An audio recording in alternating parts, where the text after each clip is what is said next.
ആദ്യമേ തന്നെ എന്നെ കൃപാസനത്തിൻ്റെ സാക്ഷിയാക്കി ഉയർത്തിയ മാതാവിനും മാതാവിനും ഈശോയ്ക്ക് ഞാൻ ഒരുപാട് നന്ദി പറയണം. എൻ്റെ പേര് ശാലോ മരിയ. ഞാൻ വരുന്നത് എറണാകുളം അങ്കമാലി അതിരൂപതയിലെ കറുകുറ്റി ഫൊറോനിൽ പെടുന്ന സെൻറ്റ് മദർ തെരേസ ചർച്ച് പന്തക്കലിൽ നിന്നാണ്. ഞാൻ ഉടമ്പടി എടുക്കാൻ വേണ്ടി വന്നതൊന്നുമല്ല. ഇവിടെ വന്ന് ജർമ്മൻ പരീക്ഷ എഴുതണതിന് മുന്നേ ഇവിടെ വന്ന് പ്രാർത്ഥിച്ചിട്ട് പോകണം, അത്ര ഉണ്ടായുള്ളൂ. അന്നേരം അമ്മയുടെ അപ്പച്ചൻ്റെ നിർബന്ധപ്രകാരമാണ് ഞാൻ ഉടമ്പടി എടുക്കണം. ഉടമ്പടി എടുക്കുമ്പോഴും 90 ദിവസം അത് കഴിഞ്ഞ് ഈ പരിപാടി നിർത്താം, 90 ദിവസത്തേക്ക് വേണ്ടി മാത്രം എന്തായാലും ഒന്ന് ട്രൈ ചെയ്യാന്നുള്ള രീതിയിലാണ് വന്നത്. 90 ദിവസം ഉടമ്പടി എടുത്തു, എക്സാം എഴുതി. ഒരാഴ്ച മുന്നേ ഉടമ്പടി എടുത്ത്, അത് കഴിഞ്ഞ് എക്സാം എഴുതാൻ പോയി. എക്സാം എഴുതി 3 മൊഡ്യൂൾ പാസ്സായി. അപ്പോഴും ഒരു മൊഡ്യൂള് ഞാൻ പാസ്സായില്ല. സ്പീക്കിംഗ് എക്സാം ഞാൻ തോറ്റുപോയി. അപ്പോൾ എനിക്ക് ഭയങ്കര വിഷമമായി. ഞാൻ നല്ലോണം പ്രിപ്പയർ ആയിരുന്നു, എന്നിട്ടും തോറ്റുപോയി. അപ്പോൾ ഈ 3 മൊഡ്യൂൾ ജയിച്ചതിൻ്റെ നന്ദി പറയണേക്കാളും കൂടുതൽ എനിക്ക് എന്തുകൊണ്ട് ആ ഒരു മൊഡ്യൂൾ യേശു തന്നില്ല എന്നായിരുന്നു എൻ്റെ ചോദ്യം മൊത്തം. അത് കഴിഞ്ഞ് വീണ്ടും ഞാൻ സെപ്റ്റംബറിൽ എക്സാമിന് ഡേറ്റ് എടുത്തു. സെപ്റ്റംബറിലാണ് എനിക്ക് കിട്ടിയത്. സെപ്റ്റംബറിൽ കൊൽക്കട്ടയിൽ ഡേറ്റ് എടുത്തു. എന്നാൽ കൊൽക്കട്ട വരെ ഞങ്ങൾ പോയി, എക്സാം എഴുതി. തലേ ദിവസം വരെ ഒരു ദിവസം മുന്നേ ചെന്നു, അന്ന് വരെ എക്സാം എഴുതി പിള്ളേർ. അത് കഴിഞ്ഞ് അന്ന് വൈകുന്നേരം 10 മണി വരെ കുഴപ്പമുണ്ടായില്ല. 11 മണിയായപ്പോൾ തുടങ്ങി മഴ പെയ്ത്, രാവിലെ ആയപ്പോൾ അവിടെ വെള്ളപ്പൊക്കമായി. എക്സാം എഴുതാൻ എക്സാം സെൻറ്റർ വരെ ഞങ്ങൾ ആ വെള്ളത്തിൽ പോയി. എന്നിട്ടും അവിടെ എക്സാം മാറ്റി വെച്ചു, ഞങ്ങൾക്ക് എഴുതാൻ പറ്റിയില്ല. എല്ലാവരും തിരിച്ചു വരേണ്ടി വന്നു. ഒക്ടോബറിലേക്ക് മാറ്റി. ഒക്ടോബറിൽ ഞാൻ ഓൾറെഡി ബാംഗ്ലൂർ ഡേറ്റ് എടുത്തിട്ടുണ്ടായിരുന്നു. അപ്പോൾ ബാംഗ്ലൂർ എക്സാം എഴുതണ കാരണം ഇവിടെ പോയില്ല. ഇവിടുത്തെ എക്സാം ക്യാൻസൽ ചെയ്ത് ബാംഗ്ലൂർ എക്സാം എഴുതി. ബാംഗ്ലൂർ എക്സാമിലും ഞാൻ ഏറ്റവും ബെസ്റ്റായിട്ട് തന്നെ ഞാൻ പ്രിപ്പയർ ആയിരുന്നത്. ഓൺലൈൻ ക്ലാസ്സും എല്ലാം കൊണ്ട് ഞാൻ നല്ല രീതിയിൽ പ്രിപ്പയർ ആയിരുന്നു, നല്ലോണം പഠിച്ചു, നല്ല കോൺഫിഡൻസ് ആയിരുന്നു എനിക്ക്. എക്സാം കഴിഞ്ഞ് ഇറങ്ങുമ്പോഴും ഫുൾ കോൺഫിഡൻസിലാണ് ഞാൻ ഇറങ്ങണേ. ഈ പ്രാവശ്യം എന്തായാലും ഞാൻ ജയിക്കും. അവർ ചോദിച്ച എല്ലാ ചോദ്യത്തിനും ഞാൻ ഉത്തരം പറഞ്ഞിട്ടുണ്ട്. പാർട്ട്ണർ ചോദിച്ചതും എക്സാമിനോട് ചോദിച്ചതും ഒക്കെ ഞാൻ ഉത്തരം പറഞ്ഞു, നല്ല രീതിയിൽ പ്രസൻറ്റ് ചെയ്തു. എന്തായാലും ഞാൻ ജയിക്കും, ഉറപ്പാണ്. പിന്നെ ഒക്ടോബർ മാസം ഉടമ്പടി എടുത്തേക്കണം. പിന്നെ അത് കഴിഞ്ഞാണ് ജപമാല റാലി വന്നത്. ജപമാല റാലിക്ക് പോണതിന് മുന്നേ എക്സാമിൻ്റെ റിസൾട്ട് പബ്ലിഷ് ചെയ്തു. ഞാൻ റിസൾട്ട് നോക്കിയില്ല. എന്തായാലും ജപമാല റാലിക്ക് പോണതിന് മുന്നാണല്ലോ വന്നത്. അപ്പോൾ എന്തായാലും ഞാൻ ജയിച്ചു, ഉറപ്പാണ്. ഞാൻ ജപമാല റാലിക്ക് മൊത്തം എക്സാം പാസ്സായതിന് നന്ദി പറഞ്ഞാണ് ഞാൻ ജപമാല റാലി എത്തിച്ചതൊക്കെ. അത് കഴിഞ്ഞ് വീട്ടിൽ വന്ന് ഞാൻ നോക്കി കഴിഞ്ഞപ്പോൾ റിസൾട്ട് ഞാൻ നോക്കിയിട്ട് കിട്ടിയില്ല. എനിക്ക് ഏജൻറ്റാണ് നോക്കി തന്നെ. അന്നേരം ഏജൻറ്റ് നോക്കിയിട്ട് എനിക്ക് അയച്ചു തന്നപ്പോൾ എനിക്ക് വിശ്വസിക്കാൻ പറ്റില്ല. ഞാൻ തോറ്റു. ഞാൻ ഏജൻറ്റിനോട് ചോദിച്ചത് എൻ്റെ റിസൾട്ടാണോ? ഏജൻറ്റ് അത് കഴിഞ്ഞ് എൻ്റെ ഡീറ്റെയിൽസും കൂടിയുള്ള ഇത് സ്ക്രീൻഷോട്ട് അയച്ചു തന്നു. ഇത് നിൻ്റെ തന്നെ റിസൾട്ടാണ് എന്ന് പറഞ്ഞു. ഞാൻ തോറ്റു. എനിക്ക് ഭയങ്കര വിഷമമായി. ജപമാല റാലിയിലെ ക്ഷീണത്തെക്കാളും ക്ഷീണമായിരുന്നു. ഭയങ്കര വിഷമമായി. അന്നും ഞാൻ ഈശോയോടും മാതാവിനോടും ചോദിച്ചത്, ഞാൻ ഇതിൽ കൂടുതൽ എന്താ ചെയ്യേണ്ടത്? ഇത്രയൊക്കെ ഞാൻ പ്രിപ്പയർ ചെയ്തിട്ടും ഇത്ര ഞാൻ കഷ്ടപ്പെട്ടിട്ടും ഞാൻ ജയിച്ചില്ല. ഇതിൽ കൂടുതൽ എങ്ങനെ ഞാൻ പ്രിപ്പയർ ചെയ്യാം? എനിക്ക് എന്നിലുള്ള എൻ്റെ പ്രതീക്ഷയൊക്കെ എനിക്ക് പോയി. എനിക്കിനൊരു മെറിറ്റും ഇല്ല. എൻ്റെ പഠിക്കാനുള്ള ഇൻട്രസ്റ്റേ പോയി അതോടുകൂടി. അന്ന് കുറേ കരഞ്ഞു. അതുപോലെ തന്നെ അന്നത്തെ സായന പ്രാർത്ഥന ചൊല്ലിയില്ല. പിറ്റേ ദിവസം പള്ളിയിലും പോയില്ല. അത് കഴിഞ്ഞ് പിന്നെ മാതാവായിട്ട് എന്നെ തോന്നിച്ചതായിരിക്കാം, എന്നെക്കുറിച്ച് ദൈവത്തിനൊരു പദ്ധതി ഉണ്ട്, അതെൻ്റെ നാശത്തിനായിരിക്കില്ല, എന്തായാലും നാശത്തിനായിരിക്കില്ല, എൻ്റെ നന്മയ്ക്കാന്ന് ഉറച്ച് വിശ്വസിച്ചുകൊണ്ട് തന്നെ വീണ്ടും ഉടമ്പടി പുതുക്കാൻ വേണ്ടി ഇവിടെ വന്നു. ഉടമ്പടി പുതുക്കി കാര്യങ്ങളൊക്കെ ചെയ്യണ്ടായിരുന്നു. എന്നിട്ടും എനിക്ക് ഡേറ്റ് ഇടണ്ടായില്ല. മെയിൻ പ്രശ്നം അതായിരുന്നു, എനിക്ക് എക്സാമിന് ഡേറ്റ് ഇടണ്ടായില്ല.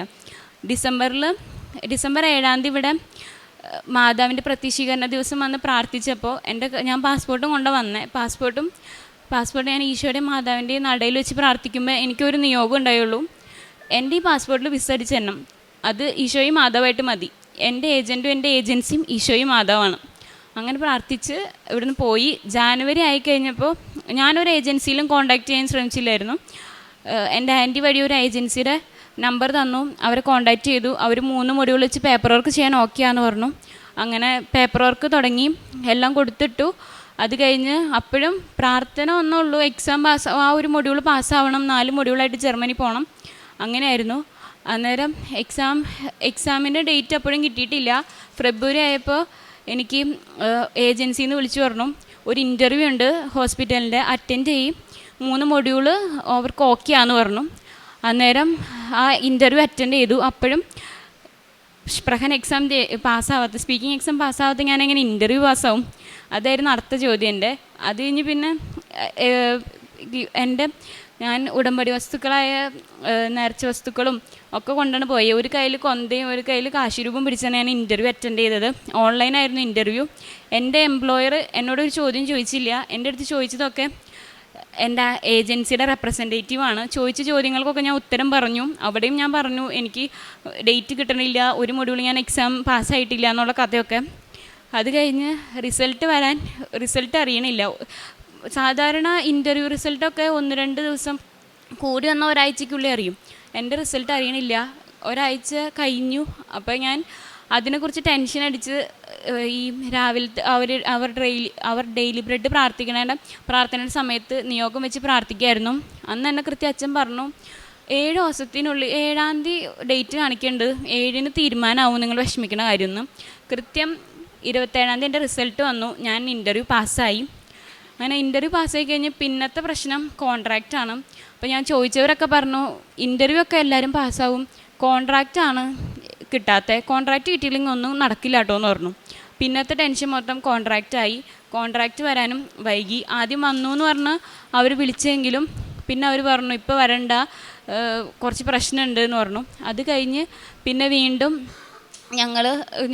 ഞാനിങ്ങനെ എല്ലാ ദിവസവും ഡെയിലി ബ്രെഡിൽ പ്രാർത്ഥിക്കും. ഒരു ദിവസം പ്രാർത്ഥിച്ചപ്പോൾ അച്ഛൻ ഇങ്ങനെ പറഞ്ഞു ഒരാഴ്ചയ്ക്കുള്ളിൽ തീരുമാനമാവട്ടോ നിങ്ങൾ വിഷമിക്കണ കാര്യമെന്ന്. കൃത്യം ഒരാഴ്ച തീരണതിന് മുന്നേ എനിക്ക് ഏജൻസിയിൽ നിന്ന് വിളി വന്നു, കോൺട്രാക്റ്റ് വന്ന് സൈൻ ചെയ്തോളാൻ. കോൺട്രാക്റ്റ് സൈൻ ചെയ്തു. അപ്പോഴും എൻ്റെ ആ ഒരു മൊഡ്യൂളിൻ്റെ ഡേറ്റ് ഇതുവരെ കിട്ടിയിട്ടില്ല. മെയ് 15-ാം തീയതി ആയി. മെയ് 15-ാം തീയതിക്ക് ഡേറ്റ് എടുക്കാൻ വേണ്ടി ഞാൻ കൊടുത്തു. 15 അല്ലെങ്കിൽ 14 ഡേറ്റ് അങ്ങനെയായിരുന്നു. ഞാൻ രണ്ടാമത് വന്ന് ഉടമ്പടി പുതുക്കി. ഇവിടെ വന്ന് പുതുക്കിയിട്ട് പോകുമ്പോൾ നിയോഗത്തിൽ അത്രയും നാളും എൻ്റെ കഴിവുകൊണ്ട് ഞാൻ ജയിക്കുമെന്ന് വെച്ച് ഉടമ്പടിയിൽ എക്സാം പാസ്സാവണ കാര്യമൊന്നും ഞാൻ വെച്ചിട്ടുണ്ടായില്ല.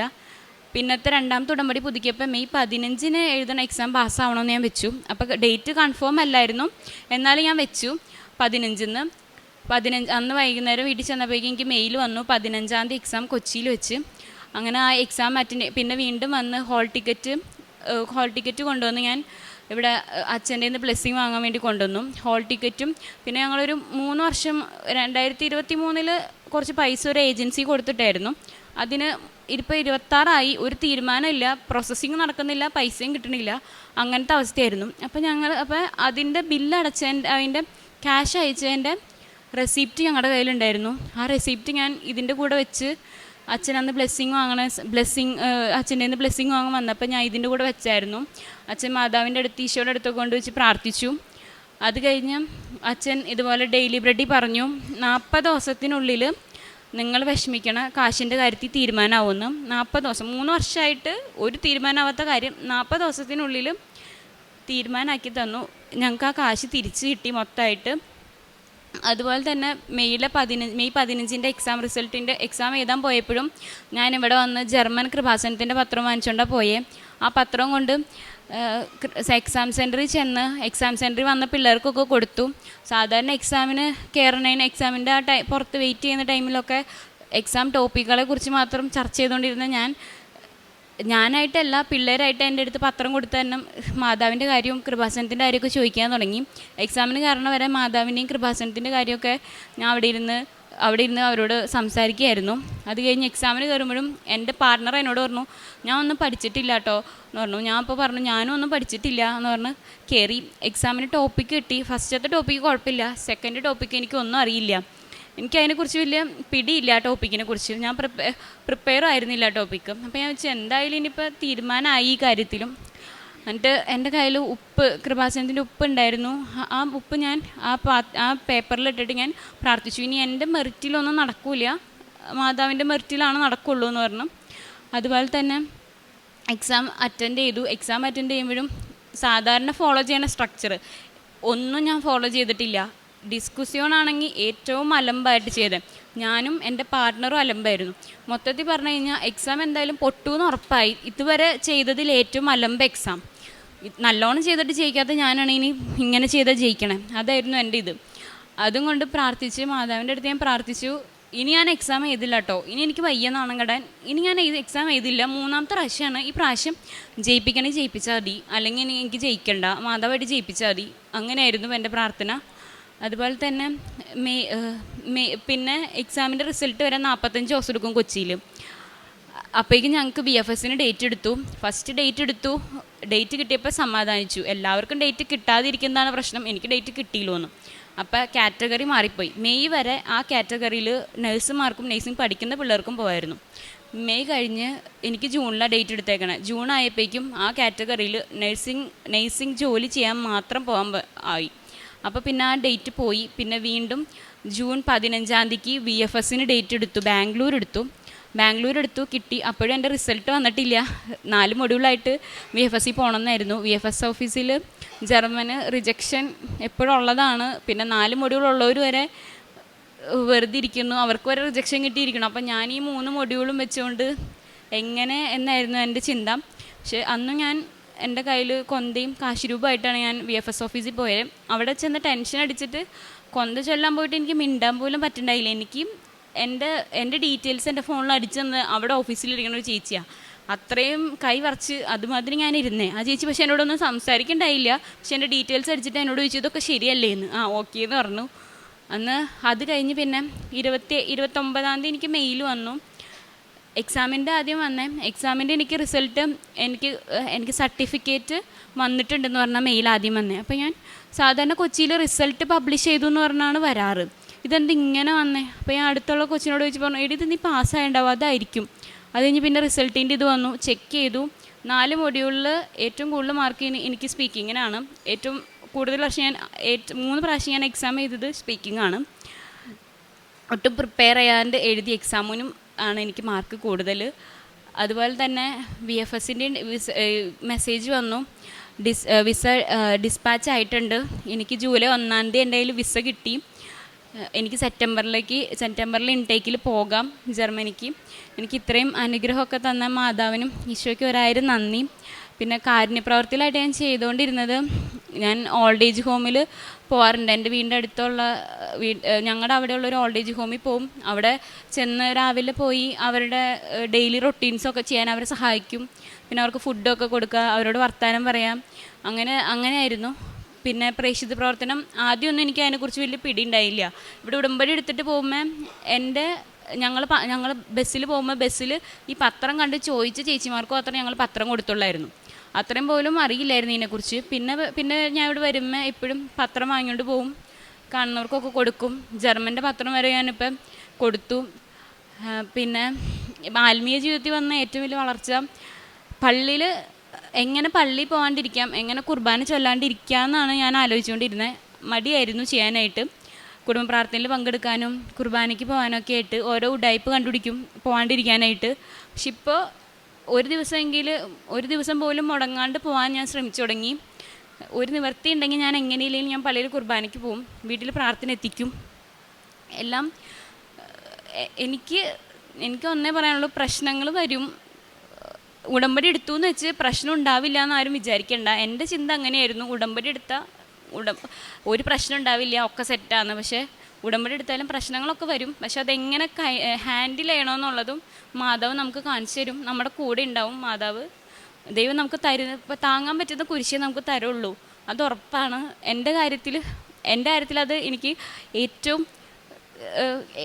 ഏറ്റവും നല്ലോണം പറയാൻ പറ്റും. കാരണം എൻ്റെ കാര്യത്തിൽ ഒന്നൊഴിയാത്ത പ്രശ്നങ്ങളായിരുന്നു. പക്ഷെ ആ പ്രശ്നങ്ങളൊക്കെ മാറ്റി ഇന്ന് എൻ്റെ മാതാവ് എന്നെ ഇവിടെ കൊണ്ട് നിർത്തി.